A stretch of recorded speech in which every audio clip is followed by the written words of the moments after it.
আম্মা আপনি কি কইতেছেন? আমি তো কিছুই বুঝতেছি না। আপনি তো মাত্র দেখলেন আপনার পোলা এই ডাইনি রে দুই চোখে দেখতেই পারে না।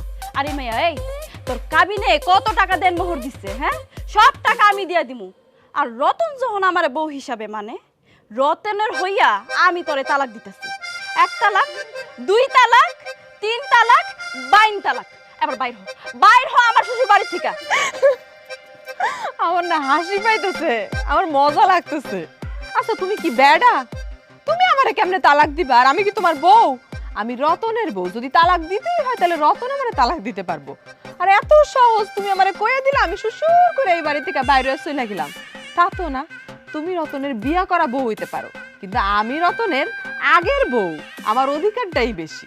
হ, কারণ আমারটা হইল বৈধ আর তোরটা হইছে সন্দেহজনক ঝামেলা।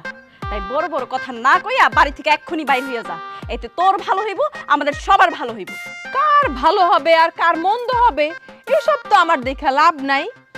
আমি আমার জায়গা ছাড়ব।